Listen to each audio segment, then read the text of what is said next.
Good morning. I am 5 minutes earlier today. So if you're watching and recording, you're welcome to fast forward 5 minutes or stay with us through our hellos as always.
Good morning, Cindy.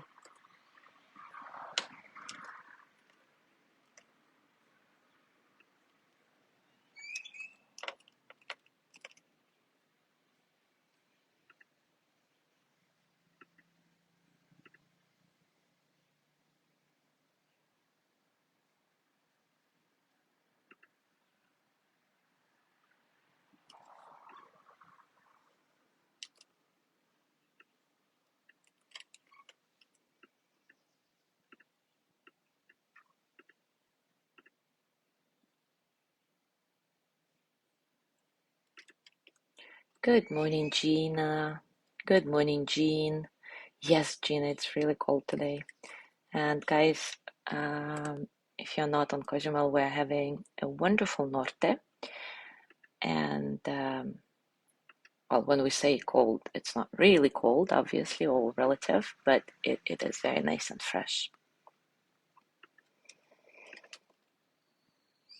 This is not why I'm doing this live from my little yoga studio room. It's because I have another friend visiting, another house guest, and so I am sleeping on my couch while they are enjoying the beautiful view from my bedroom.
Good morning, Judy.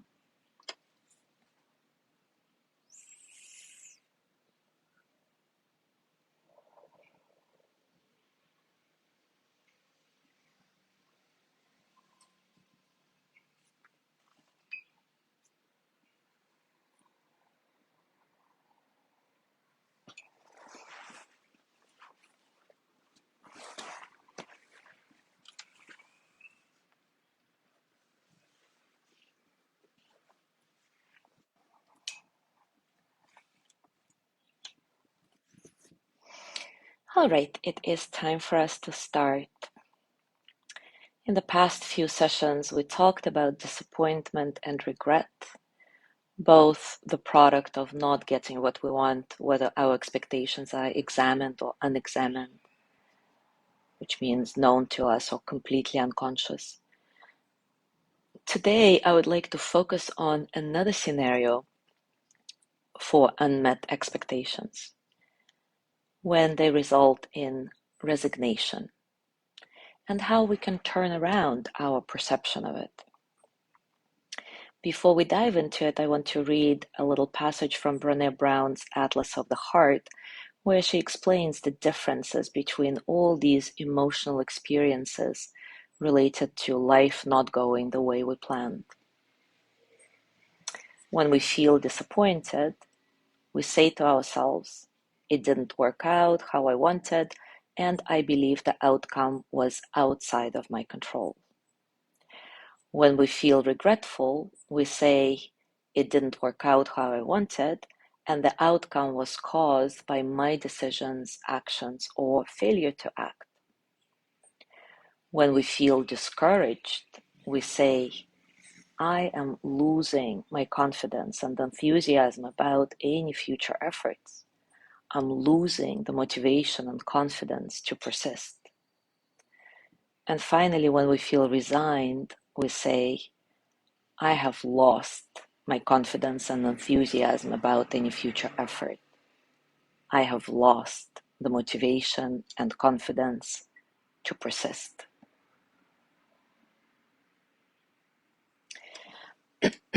You can see from Brené Brown's distinction that the emotional experience of resignation is usually accompanied by a sense of hopelessness.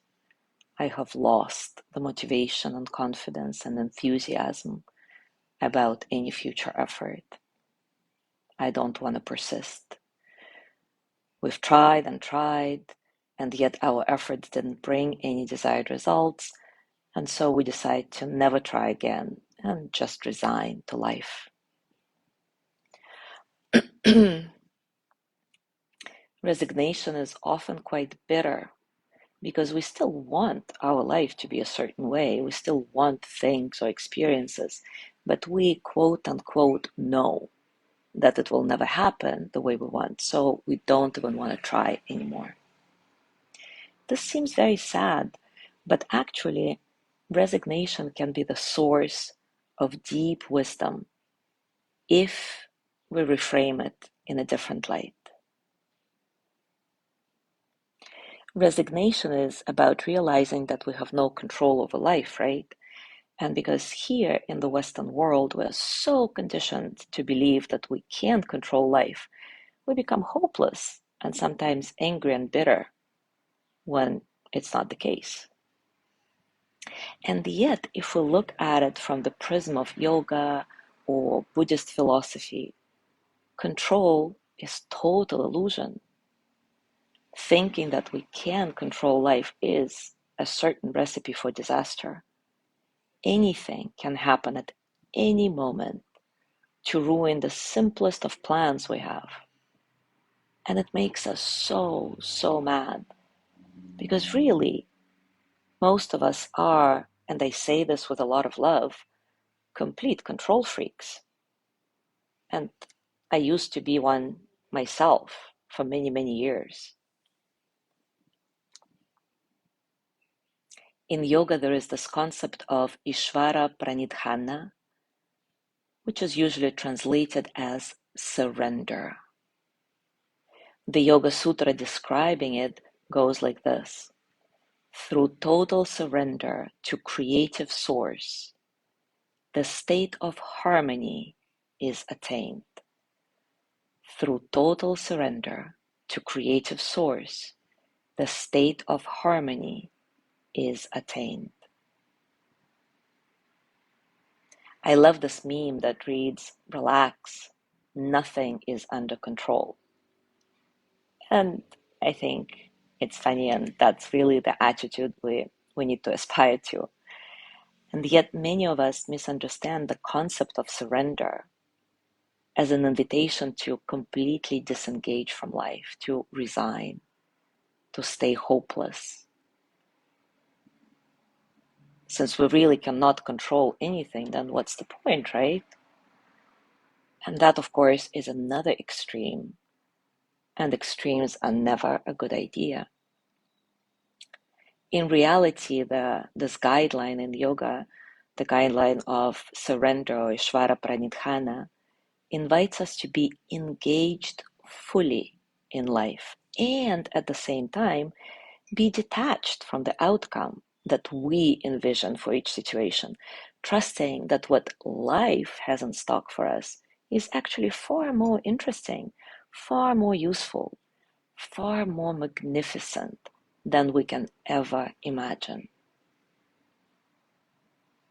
And to enter the rhythm of this magnificence, we need to cultivate trust that life, or whatever you call your higher power, God, universe, etc., knows what to do better than we do. And our job is simply to receive each moment with an open heart and then dance skillfully with it without fighting what's right in front of us, whether we like it or not.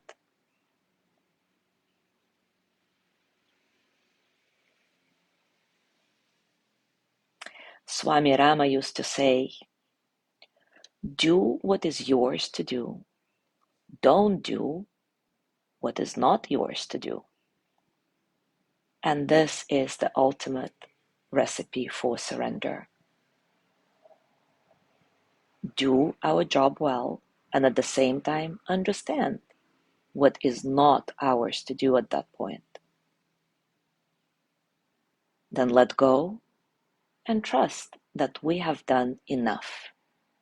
And whatever it is that we're about to receive is okay. And it may even be better than we can fathom in our wildest dreams. And if we're able to let go of what we cannot change, we're able to grow more and more into our unique gift, our unique contribution to life itself. There is something that is ours to do, and whether it is large or small, it is our contribution to the whole of humanity. As we discern where our path lies and then surrender to that awareness, we will begin to taste freedom and joy in a way we never dreamed possible. Freedom that is not possible when we try to control everything. Surrender asks this of us, to be strong enough to engage with each moment with integrity, and at the same time to be soft enough to flow with the current of life, not fight with it. So let's explore this together. Take a comfortable position, and as always, take a few moments to settle in and acknowledge all the circumstances of your practice. Internal, external.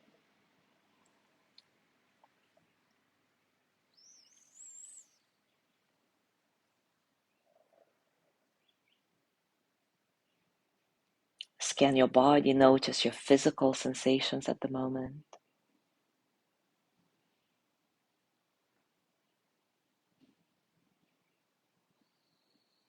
Observe your breath. Let it flow easily. Don't fight it.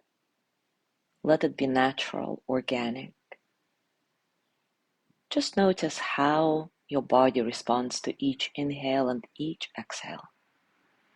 Surrendering into the rhythm of your breath, not trying to control it.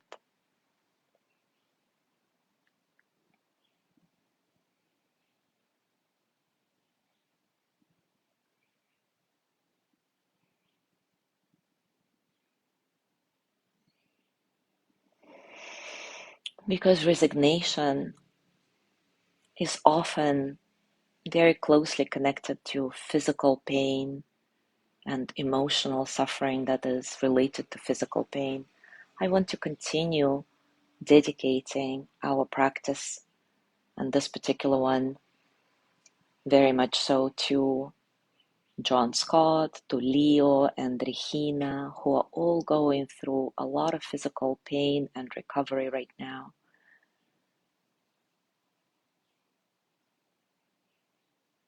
May they find this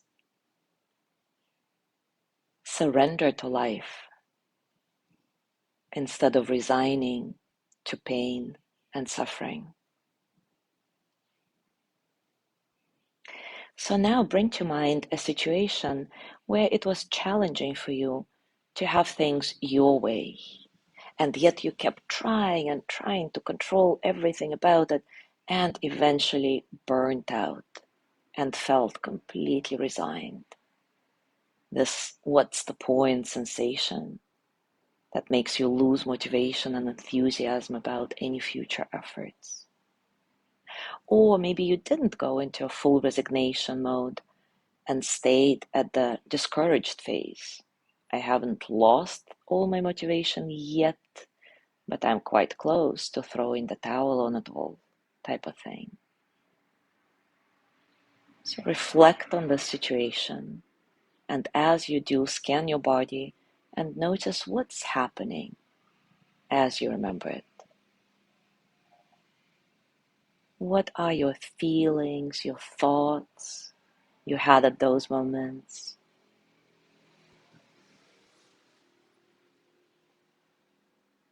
Is there any physical tension, tightness?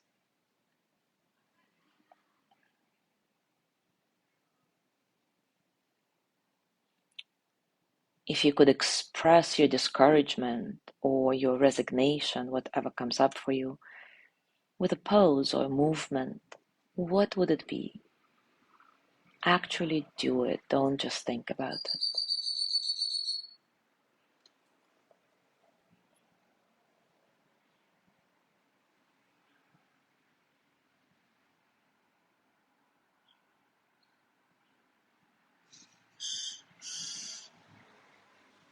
And now ask yourself, how would it look and feel like if I let go of control? Take a back seat and simply watch the situation unfold the way it wants to. Again, do a body scan and notice whatever you notice. There may be a strong no rising in the body in response to this question. Can I let go? No, no, no, no. Let it be. Simply acknowledge everything that's happening. No judgment. No trying to change, to fix anything. But maybe there is a different experience. Can I let go of my control and simply watch the situation unfold the way it wants to? Acknowledge whatever happens with this question.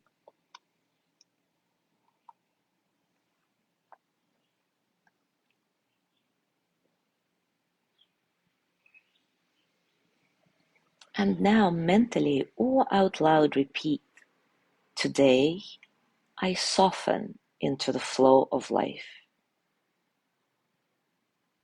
I am open to receiving the many precious gifts that appear along my path. Today I soften into the flow of life. I am open to receive the many precious gifts that appear along my path. And one last time, scan your body and notice whatever is happening, physically, emotionally, mentally. Maybe there is a softness.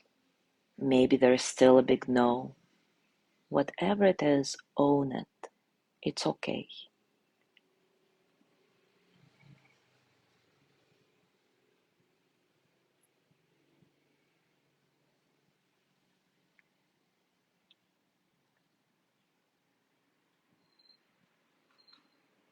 And to complete our practice today, I want to read a poem by Dana Folds that's called Allow. There is no controlling life. Try corralling a lightning bolt containing a tornado. Dam a stream and it will create a new channel.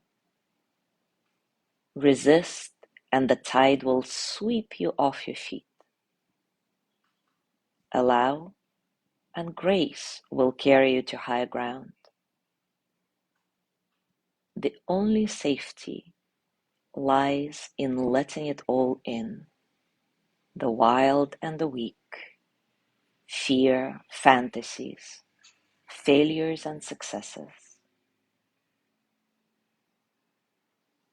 When loss rips off the doors of the heart, or sadness veils your vision with despair, practice becomes simply bearing the truth. In the choice to let go of your known way of being, the whole world is revealed to your new eyes.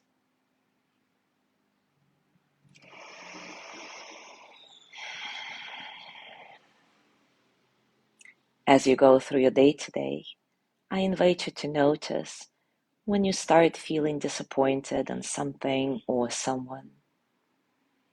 Observe how easy it is for these feelings to go into a full-fledged discouragement.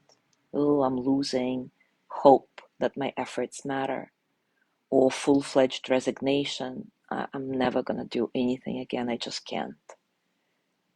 And see if you can intercept that process by gently surrendering to life, by allowing yourself to receive life moment by moment instead of constantly chasing after what you think you want. Thank you so much for being here today. Have a beautiful day, and I will see you tomorrow.